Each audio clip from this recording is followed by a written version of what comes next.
Hello and welcome to this video explaining the options process. My name is Mr. Bowers and I'm the Member of Staff Assistant Head Teacher who is overseeing the options process this year.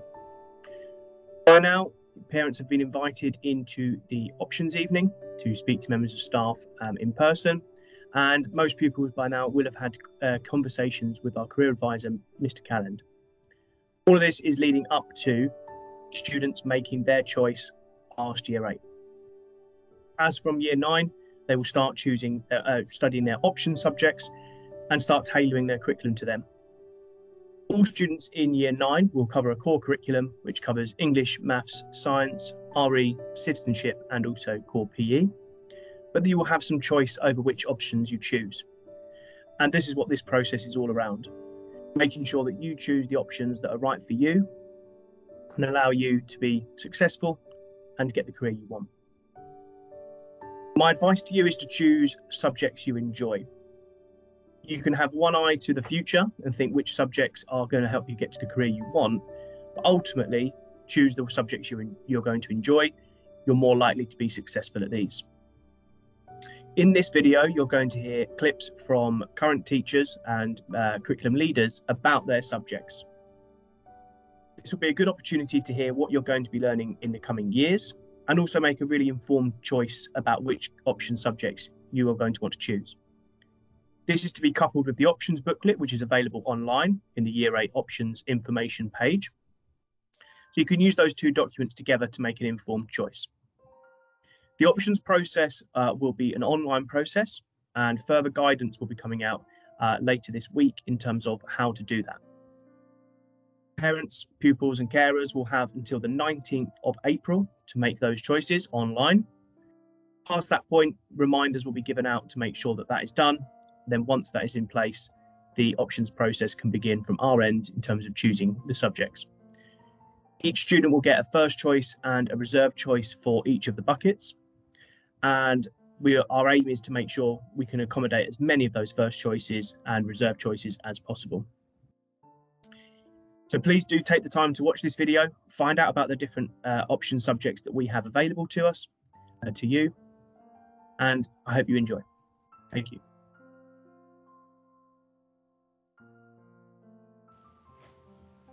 Hello Year 8 students and parents, and welcome to this presentation about GCSE English.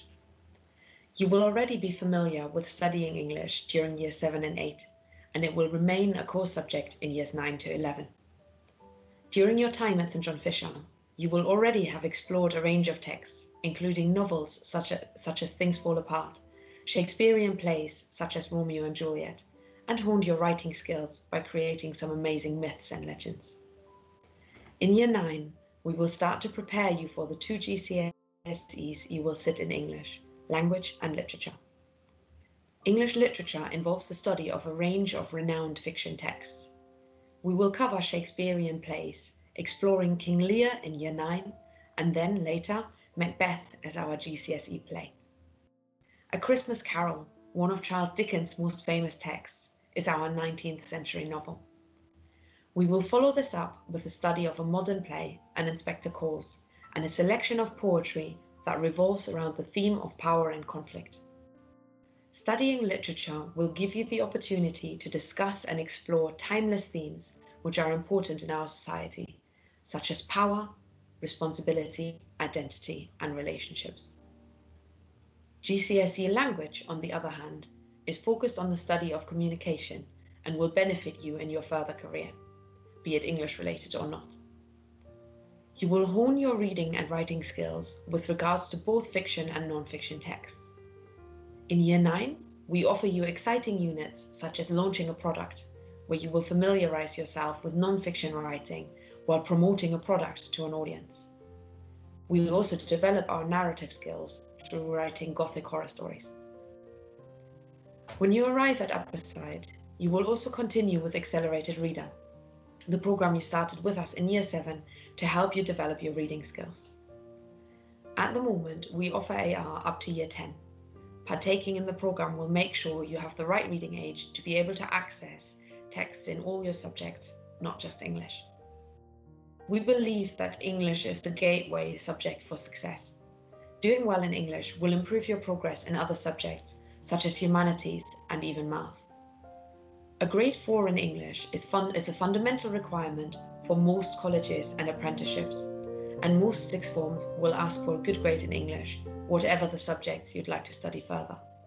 After sixth form, English can lead you to a wide variety of careers, from media and communications to teaching or the law. I hope this video has answered any questions you may have about GCSE English.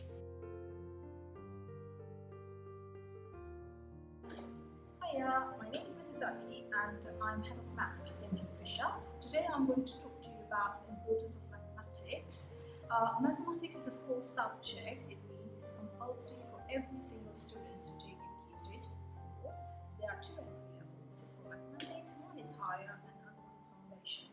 There is no coursework for mathematics, so you are assessed at the end of year 11 and you sit 3 papers. The first paper is a non-calculator paper and the next 2 papers are calculator papers. So the examiner actually assesses your written methods in the first paper and your calculator skills in paper 2 and 3. Mathematics is a very, very important subject. Mathematicians are employed in a wide range of careers such as accountancy, business and finance, law, management, medicine, science, teaching. So a GCSE mathematics qualification is useful to pursue virtually any further higher education course. Mathematics is one of the most important qualifications that employers, colleges and universities look for. You will not be able to study high level qualification without first achieving a GCSE in mathematics. And I hope you will definitely enjoy maths at St. John Fisher. Thank you.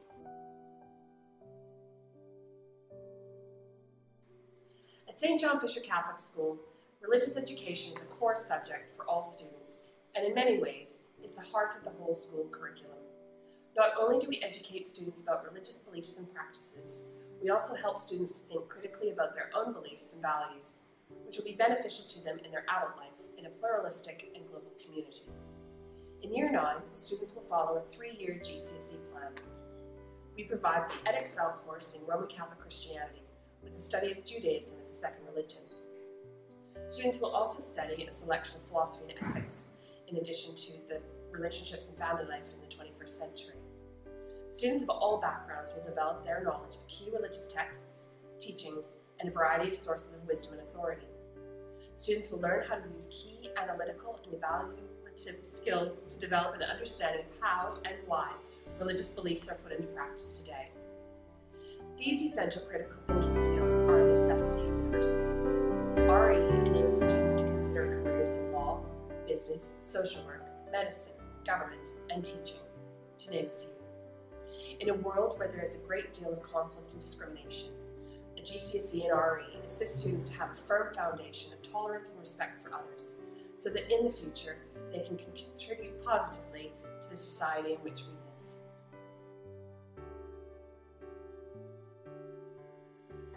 Hello, my name is Mr. Fisher and I'm here to talk to you about the different GCSE courses for science. So there's 2 different possible GCSE courses that are offered at GCSE Science, either Trilogy Science or Triple Science. And Trilogy Science is sort of the standard option, and Trilogy is where you get a separate GCSE in biology, chemistry and physics. So this isn't available as an option subject, but the way it'll work is the sort of most able students in the year group will go on to do Triple Science on their pathway, and the rest of the year group will do Trilogy Science on their pathway. So I'm just going to talk you through the differences between those 2 courses. So you still do biology, chemistry and physics in either Trilogy or Triple Science. So in biology, this is learning about things like cells, the body, how living things get energy, how body systems are controlled, inheritance and things like the environment. Chemistry covers really cool things like atoms, periodic table, bonding, chemical changes, organic chemistry, chemistry of the atmosphere and resources and things like that. And physics covers energy, electricity, particles, forces, waves and magnetism. And those topics are core for both Trilogy and Triple.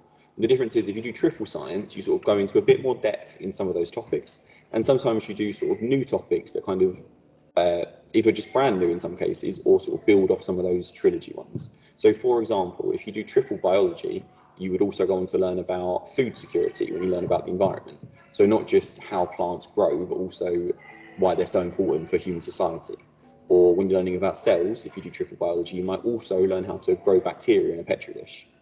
And for chemistry, you would say, for example, go in a little bit more detail about how materials are used. So things like nanoparticles and that kind of really exciting science, as well as things like flame tests when learning about chemical analysis. And then physics is a little bit different. It's got the same idea, and there's a few kind of extra topics here and there. There's also a whole new topic, which is about space, which is a really exciting one. And that's only for triple physics, where they sort of learn about the universe and things like that. In terms of the actual course structure, the only other difference is that for triple science, you have a few extra required practicals. So there's a set number of required practicals everyone has to do. And for triple science, there's just sort of a few extra for each of them. In terms of the exams, for trilogy science, they're 70 minutes long and you do 6 exams. For triple science, you still do 6 exams, but they're 100 minutes long, so just that little bit extra. And again, that kind of represents how the triple sciences have that little bit extra bit of content they cover. Trilogy science, you only get 2 GCSEs out of, while as triple science, you get 3 GCSEs. I mean, that's one of the main advantages of triple science, is you get that extra GCSE out of it in the end. And you get a GCSE in biology, chemistry, and physics, while as with trilogy, you just get 2 GCSEs in trilogy science. So if you're really desperate to do physics, but you're less worried about biology, triple science can be a really good way of kind of playing to your strengths. The only other differences, I think, are that triple science, you get a slightly easier transition to A-levels. So if you're really interested in doing A-level biology, chemistry, or physics, then triple science is kind of an easier ramp up to that. But equally, it's not required. I've done triple sciences. I did A-level sciences, and my school didn't offer triple science when I was there. So it's not required by any means. It just makes life a little bit easier. And then trilogy science is sort of more focused on that core knowledge, and it means that most people can get stronger GCSEs through it. So it's just a little bit easier to focus on because there's that little bit less content. If you've got any other questions, obviously, you're more than welcome to come and talk to myself, or you can email me at j.fisher@stjohnfisher.school. Thank you.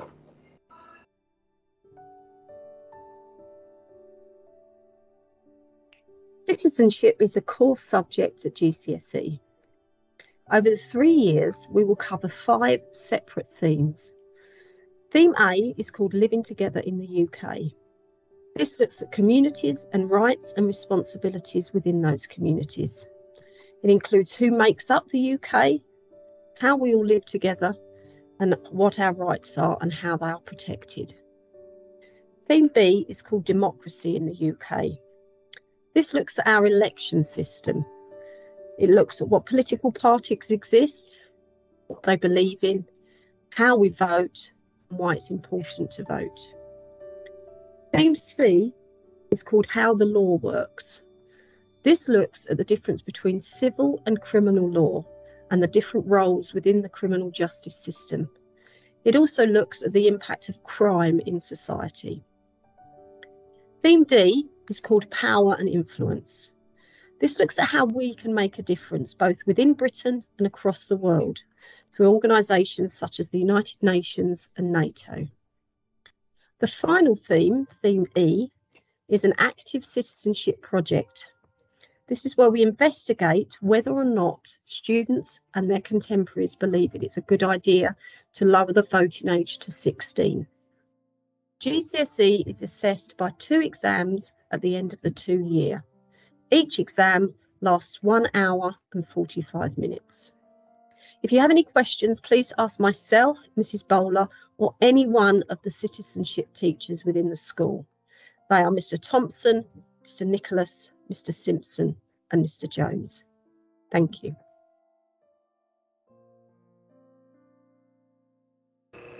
Hello, my name is Mrs. Ali and I'm of Maths. Today I'm going to talk about GCSE statistics. We will be offering GCSE statistics to year 9 in September 2022. This will be offered to Set 1 students. I'm going to share some aims and objectives of this qualification so you will have some idea why we are doing it and what's the benefit. So the aims and objectives of this qualification are to enable students to develop statistical fluency and understanding through the use of statistical techniques in a variety of authentic investigations using real-world data in contexts such as, but not limited to, populations, climate, sales, etc. identifying trends through carrying out appropriate calculations and data visualization techniques, the application of statistical techniques across the curriculum in subjects such as the sciences, social sciences, computing, geography, business and economics, and outside the classroom in the world in general.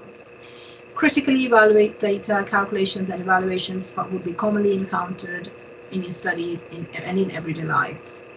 This will help you to understand how technology has enabled the collection, visualization, and analysis of large quantities of data to inform decision-making processes in public, commercial, and academic sectors, including how technology can be used to generate diagrams and visualizations to represent data. The assessment.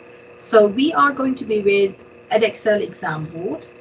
You will sit 2 exams at the end of the course. The course is 100% exam based, and the papers will be for 80 marks each, and they will be 90 minutes long, and you will be allowed to use a calculator. And your options after GCSE. So after GCSE course, you will have covered several topics that are covered in A-level maths. So this is actually a positive point. You may continue to study statistics in university, and the careers for statistics majors include actuary, data scientist, financial, quantitative analyst, accountant, stock trader, and statistician. Wish you best of luck, and thanks for listening. You've been working on a variety of different projects, from African masks through to pop art and surrealism at the moment. In Year 9, you'll be training for your GCSE. You'll be developing your observational skills and drawing, and natural forms and zoomorphic architecture. In Year 10, you'll start your Component 1. Now this is 60% of your GCSE, and you'll spend all of Year 10 and some of Year 11 doing this. And the work you generate through Year 10 and the beginning of Year 11 will count for your Component 1. Just after Christmas in Year 11, you will be given some preparation time to do your Component 2. Component 2 in arts is your exam piece, and you will spend a 2-day, 10-hour exam to finish this. That's 40%, remember. So Component 1 and Component 2 together make your GCSE in arts.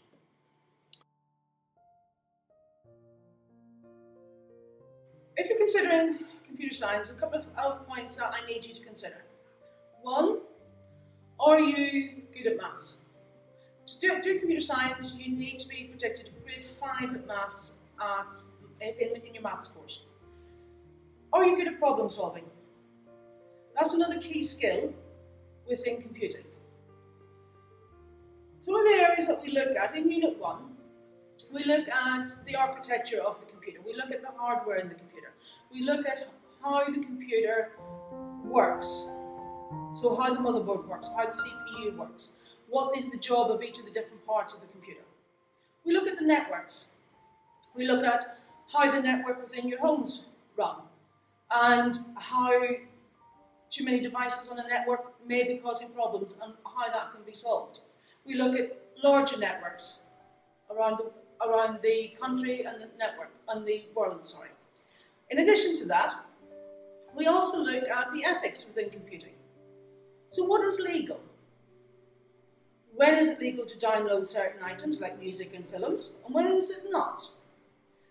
We look at Freedom of Information Act, Computer Misuse Act, Data Protection Act, and we look at what is morally right as well as what is legally right, because there is a difference, and that helps build it into the ethos of the school. In addition to that, you learn about binary and the number-based system, base 2 as well as base 16, so hexadecimal, and how they're used within the computers as well. In addition to that, in Unit 2, we look at programming. Now, it's official, we use Python. It is an industry-recognised program and language which is used by many multinational corporations. You will learn how to program, how to problem solve, how to debug your programs as well. and how to write consistently good programs. All of these skills will help you in your problem solving skills. They're all skills that industry are looking for. More and more jobs are turning to computers, as this pandemic has shown us. So therefore, to ensure that you are ready for the working world, maybe a career with computer science is one for you.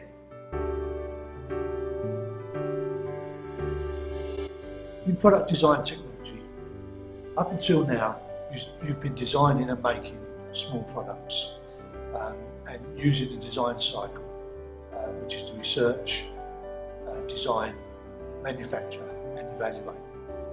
In year 9, you will continue that. We will develop your skills and then do some more projects that will enhance your skill level and knowledge, of course, of these materials. You will do some theory work as well, because at the end of year 11 there will be a big exam to take. In year 10, you will start off doing some projects and then do a practice project, which is a practice GCSE.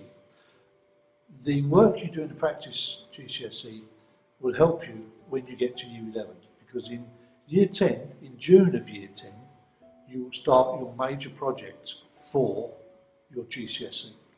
This is a portfolio of around about 20-25 pages, and you'll make something, you'll make an artifact.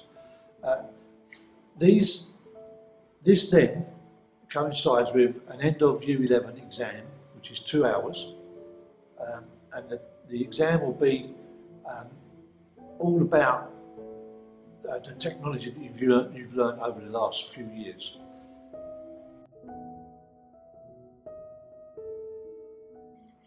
So, you can choose French for various reasons.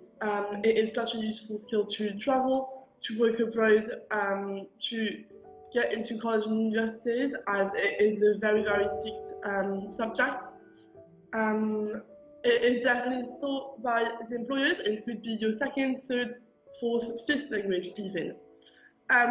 French is used for all of the careers. It's not only for teaching, far from it. It ranges from working in hospitality to being plane pilot. It is a really wide settings of work. People who speak another language earn on average 12% more money from their job that their colleagues would earn, so this might as well play in the balance. It develops thinking skills, precision skills, memorization skills, cultural awareness, analysis as well, and social skills. So basically the way we make it work is that we have 4 exams, which are each worth 25%. We work in very small groups, which is just a lovely way of having a GCSE subject, because you get to do it with a group that you are normally getting quite close to. The atmosphere is really relaxed, and we're just looking at our objective of GCSE was feeling supported and working as a group. So if you're interested in the subject, please come and see me or Mrs. Birch, and we'll be more than happy to answer any questions. Good evening. My name is Mrs. Donnelly, and I'm Head of Geography here at St. John Fisher School. I'm here to talk to you a little bit about geography as a GCSE option. So geography is a fantastic, interesting subject for anyone to choose as GCSE subject. It opens all sorts of avenues if you want to study it further at university, and it's looked very favourably as a very good subject to study further. Even if you don't want to go to university, it's still a very interesting subject to study and to find out even more about the world in which we live in.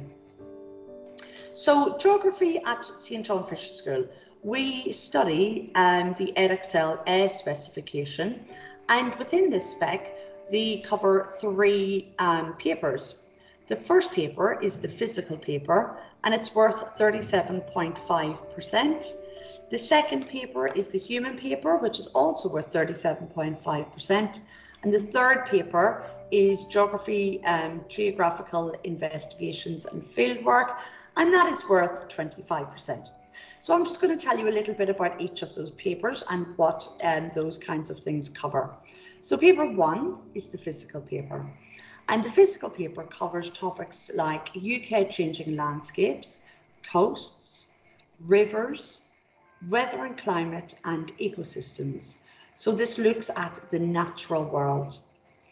Paper 2 is the human paper, and within this, students will cover 3 different subjects. And the first one is changing cities. They will look at how cities are regenerating and the difference between developed and emerging cities. And in particular, we will look at a developed case study on Birmingham City and a case study on the emerging city of Mexico. Global development is the second topic, and in this topic we will look at India as an in-depth case study. And the final topic is resource management, and in resource management we look at how we as a nation use our resources and how we make sure that they are sustainable. And we will look directly at water resource management. This is one of the options. So you can either choose energy or water. We focus on water resource management. Paper 3 is geographical investigations and fieldwork. So this is the more interesting part of the geography syllabus for some of the students. This is worth 25% of the total course. So geography investigations is basically different topics which students have already covered. So they've already got a really good knowledge of this from year 9 and 10 whenever they go to study this in year 11. And the second part of paper 3 is the fieldwork. So they go on 2 contrasting fieldworks. One is to the coast, and students will visit Reculver Beach. And this is really good for them because it's hands-on experience. They go and they learn for themselves. They find out different things for themselves. They're able to go and carry out different methods on the beach. They're able to go and count the amount of waves that happen per second, or they're able to go and look at the different coastal management techniques. And once they do their investigations, they come back to class and then they evaluate their findings, and then they will be questioned about this in their exam. So as I said, that's 25% of the total mark. So I hope that has given you a little bit of a better insight into GCSE geography, and I really hope to see lots of you choosing geography as a GCSE. So just remember, it's hands-on, it's relevant, and it's fun. Thank you.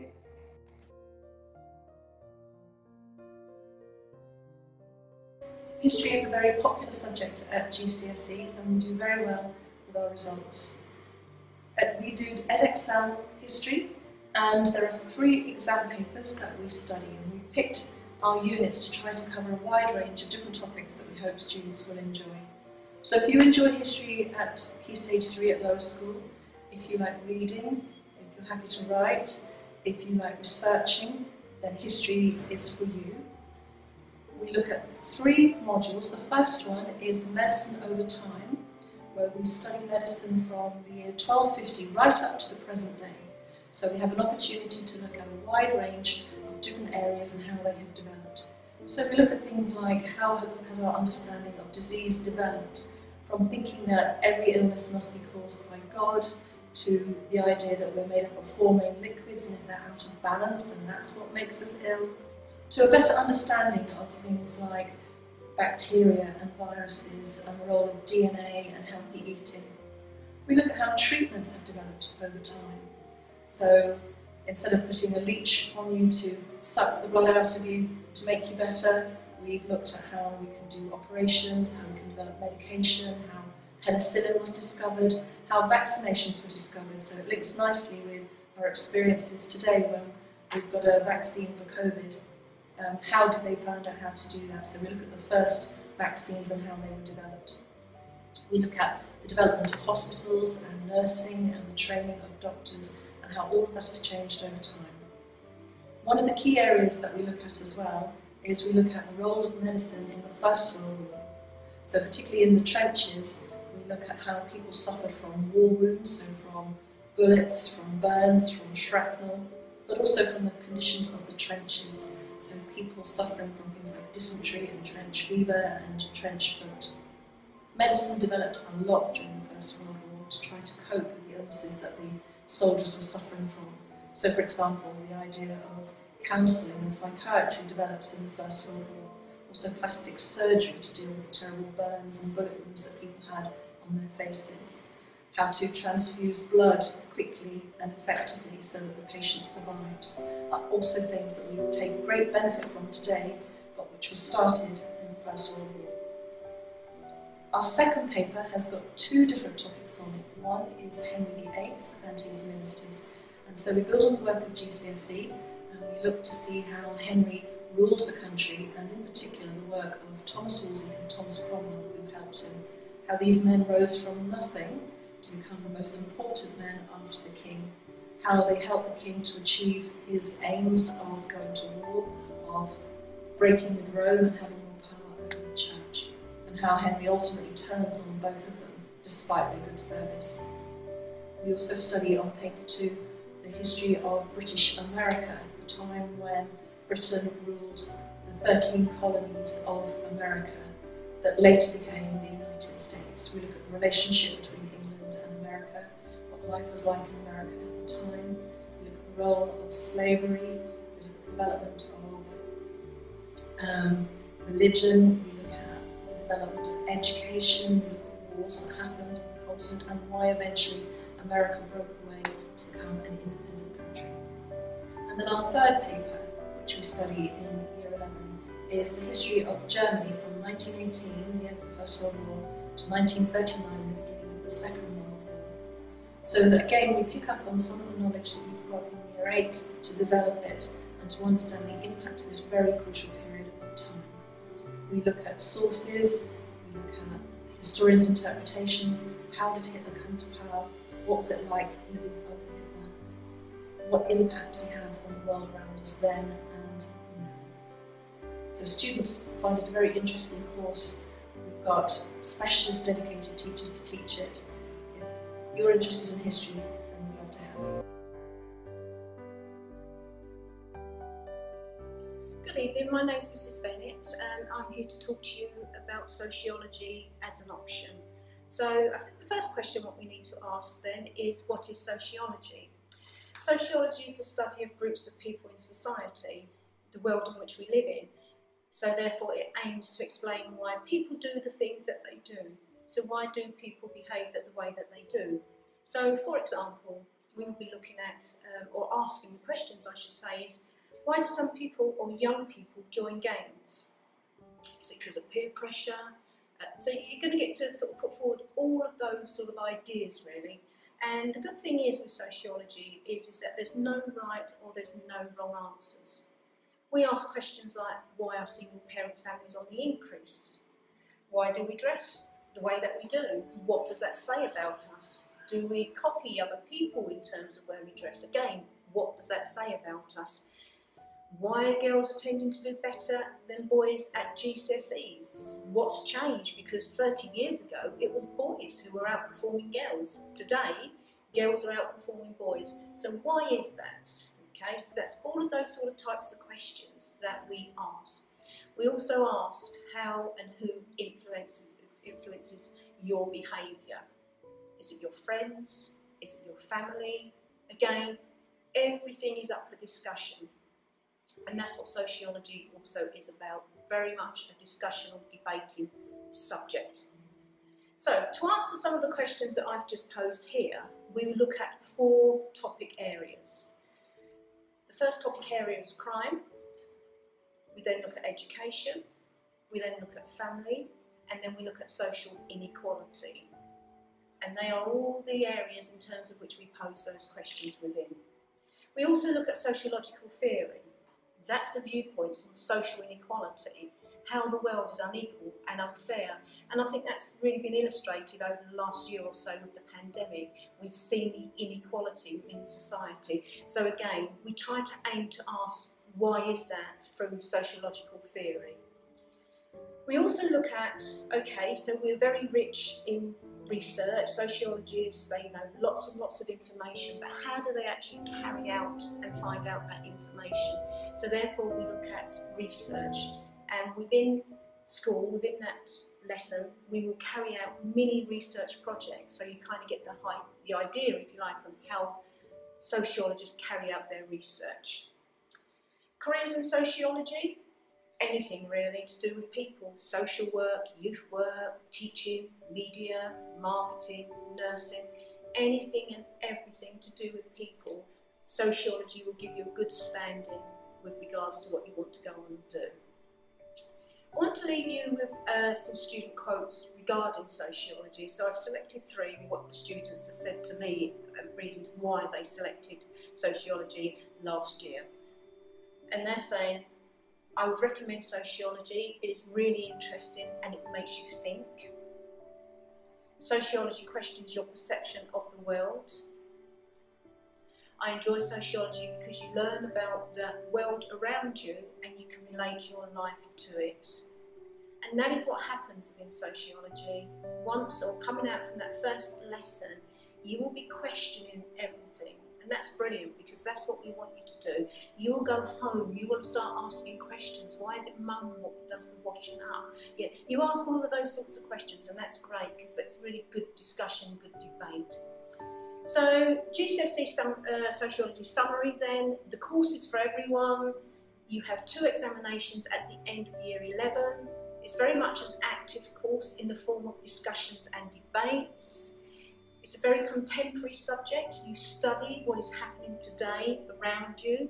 There'll be lots of studies coming out soon from sociologists about the pandemic, and as I said before, about the inequality within what people have been facing. And lastly, you have a chance to carry out your own research within a topic area of your choice as well. Okay. Hello, my name is Mrs. Field and I'm in charge of health and social care.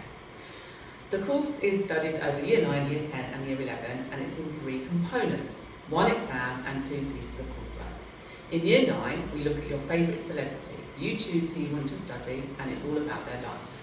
In Year 10, we move on to looking at your experiences during lockdown, and then in Year 11, we study towards the exam and talk about care values. During the 3 years, you'll have the opportunity to take a cyber baby home for a weekend. We learn about first aid, and we do some practical activities, taking each other's blood pressures and using stethoscopes. I look forward to seeing some of you in Year 9 at Upper Site.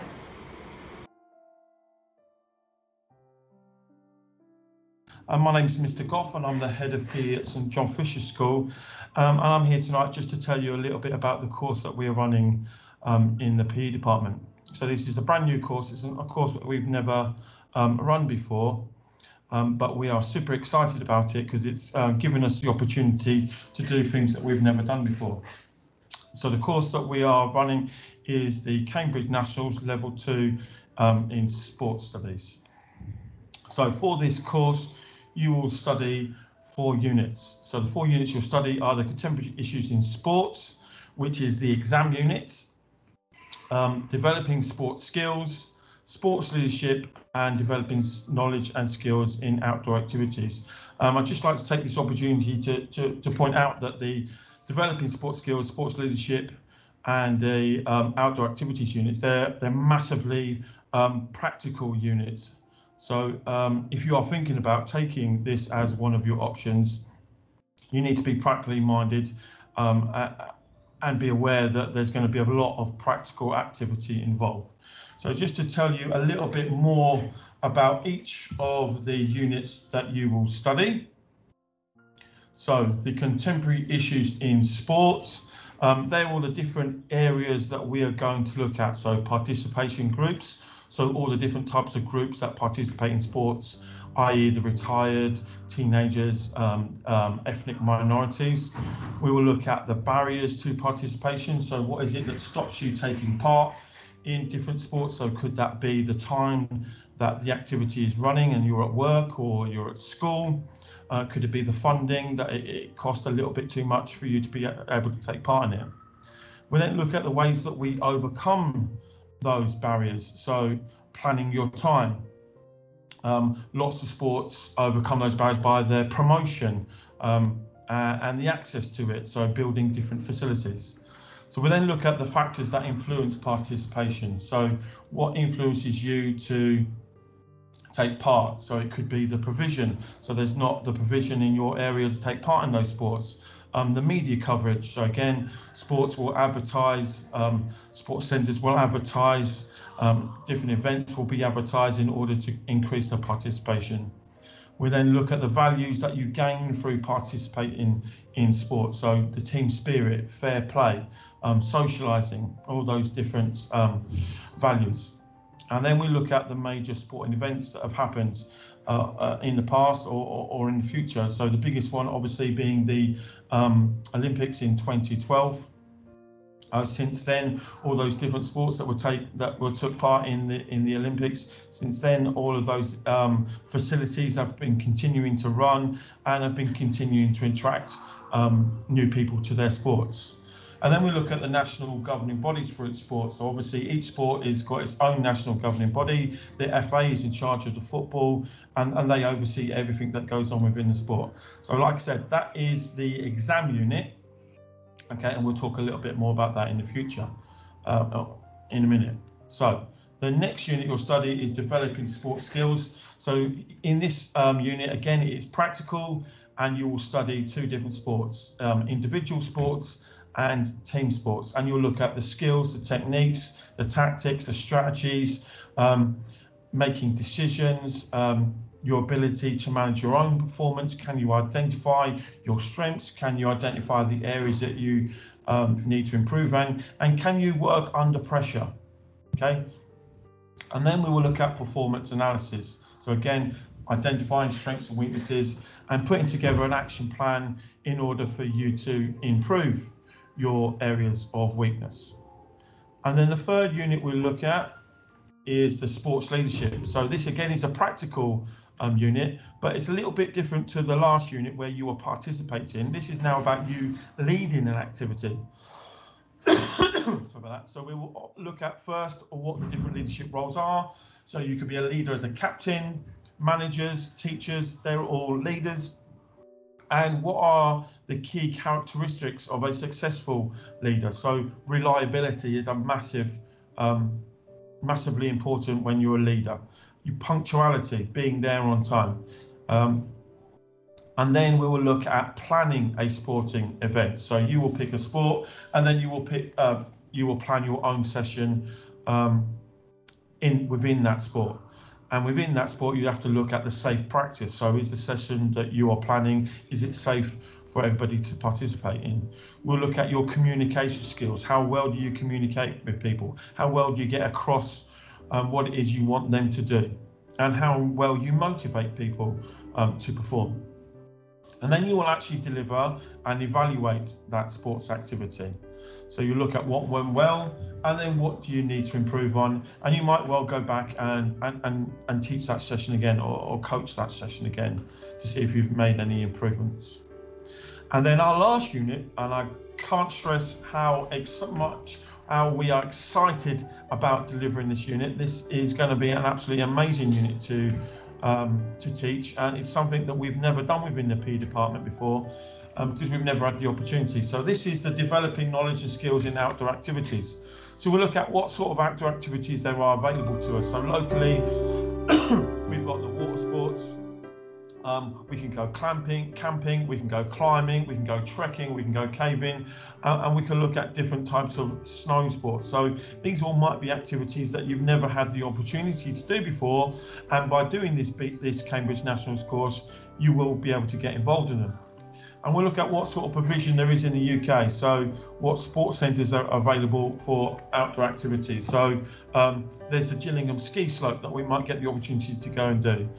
There's climbing walls in Maidstone, and currently our GCSE Year 11 students are using those, and it's an absolutely fantastic facility and something, again, like I say, we've never done before. And also in Rochester, we've got available the water sports that we can do. And then we'll look at the value of the participation in outdoor activities. So what do you get from it?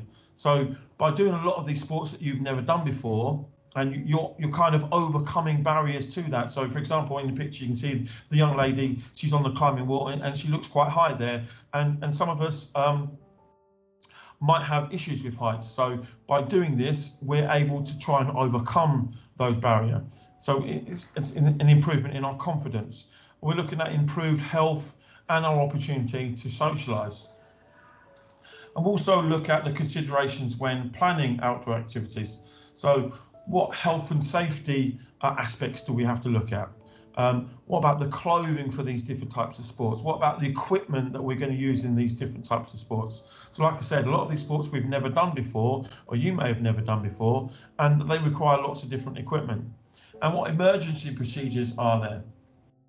Okay, so if you do the Cambridge National Sports and we get involved in these activities, I'm not saying that you're going to have to buy specialist equipment. A lot of the centres will provide that for us, so we don't have to be spending lots of money to do this course. Okay, and then we will demonstrate the knowledge and our skills during these activities, so the care that we take in the equipment and performing it safely. So they're the 4 units you will study. Like I said, the first unit is the exam unit. Okay, and that will be an hour-long exam, and it will have 60 marks. The last 3 units are all coursework. So you have to produce assignments, tasks, and that for each of those units. And the teacher will assess it, and they will assess it on a pass, merit, or a distinction level.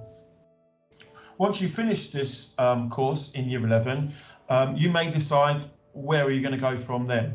So we do offer a level 3 in sport at our 6th form, which is equivalent to 1A level, and this will set you up perfectly to go into that level 3 course. Okay, and then after level 3 course, you might be looking to go to university or to do an apprenticeship.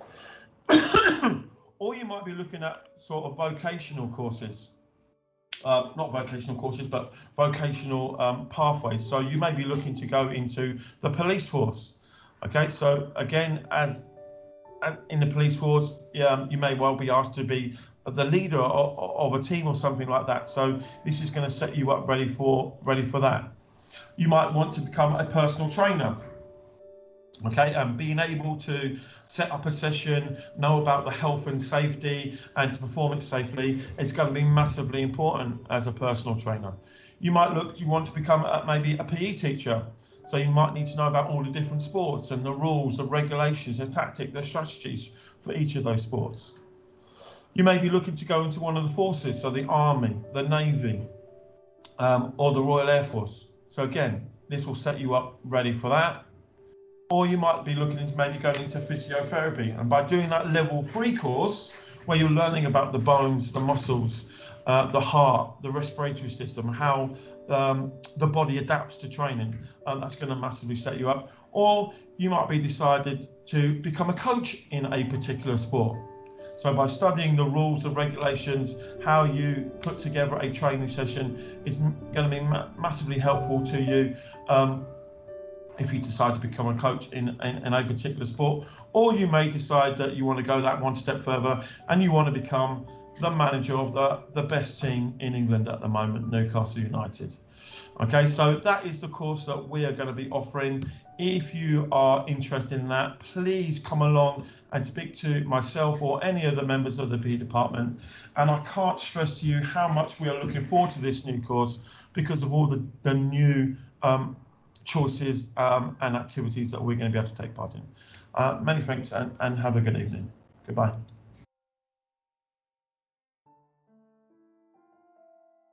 Hello, My name is Mr. Bowers, Assistant Head Teacher. This video is all about GCSE music, which we are really excited to be able to offer this year at St John Fisher School. We've not been able to offer it in recent years, but we're really excited about the opportunity this gives our pupils. GCSE music involves 3 key skills in terms of listening, performing and composing. In terms of assessment, there is a listening examination where pupils will listen to an extract and have to answer questions on those. There's a performing and composing part. These are both coursework based. So there's a mixture of both coursework and examination elements. There's lots of benefits to GCSE music.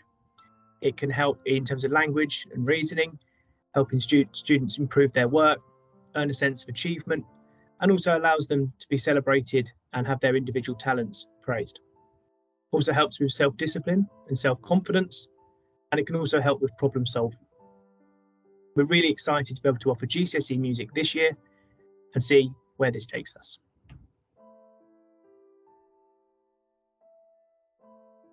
I'm here to talk about Level 1 and 2 in public services.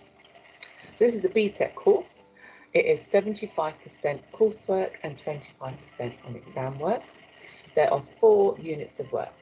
The exam work is Unit 1, and it's called the role and work of the public services. So you talk about different public services, emergency services, armed forces, local authorities, central government, and also voluntary services, and the range of work that they carry out. You look at how the services work together, especially the importance of communication and the sharing of information, as well as how those services are funded and the impact of funding on how well they can deliver their services. You normally take the exam in May time of Year 10, and then there is a chance to resit usually in the January of the Year 11. Unit 2 then is the first unit of coursework, and it's called Working Skills in Public Services. You learn about the variety of skills needed in the public services and how they're used to meet the needs of all different types of customers. Very, very important when working in multicultural and diverse communities. This year, students got a chance to take part in some team building challenges, teamwork challenges using Tabizi equipment, and also an elite team building experience morning with the Army, who came in and did activities, and also had a careers talk which links to the next unit. Hopefully next year we'll have lots and lots more activities and more speakers coming in. So Unit 3 is about employment in the public services, and you discover the range of work that people in public services carry out, lots of routine and non-routine tasks. You go through job searching techniques, find out the requirements for working in specific roles in public services. You write a written application for a job that you find yourself, and it's all to do with increasing your employability skills and your knowledge of job searching and application methods and requirements. Lastly then, Unit 5 is about health, fitness and lifestyle. Everyone that works in public services needs to be fit and healthy, and when you join the public services you have to pass fitness tests. You actually have a go at these fitness tests, similar to ones that you've probably done in PE and sport lessons, and you record your results and you explain your results and what it means for your own health and fitness. You learn about your diet and nutrition, and also different lifestyle factors that affect your health and fitness. So I hope to see you with us next year. Any questions, come and ask me, Mrs. Field, or Mrs. Douglas down on the A floor. Thank you very much for listening.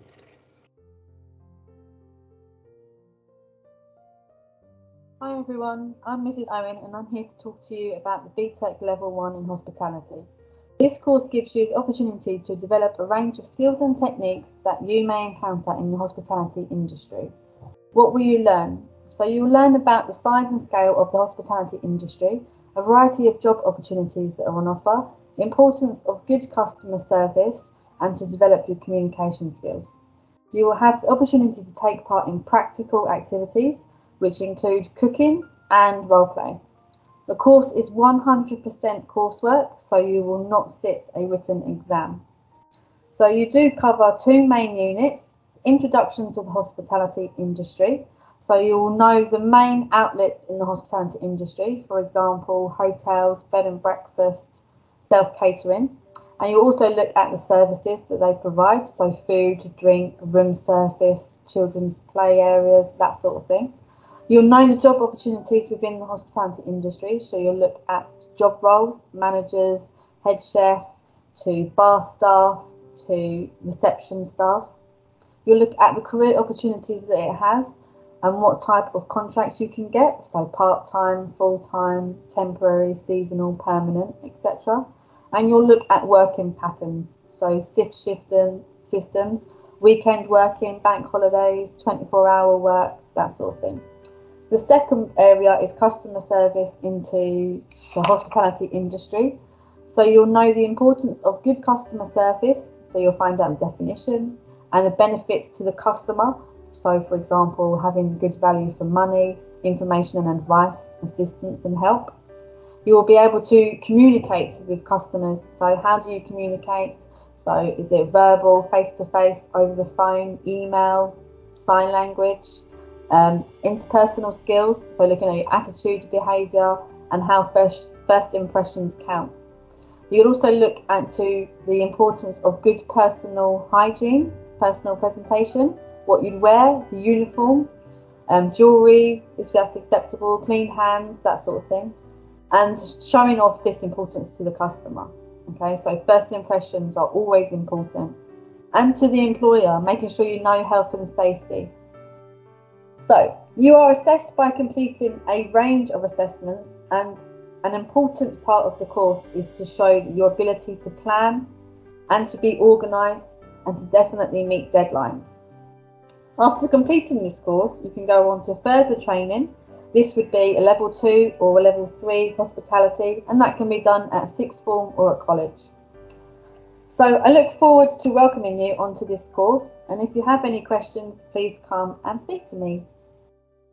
Thank you.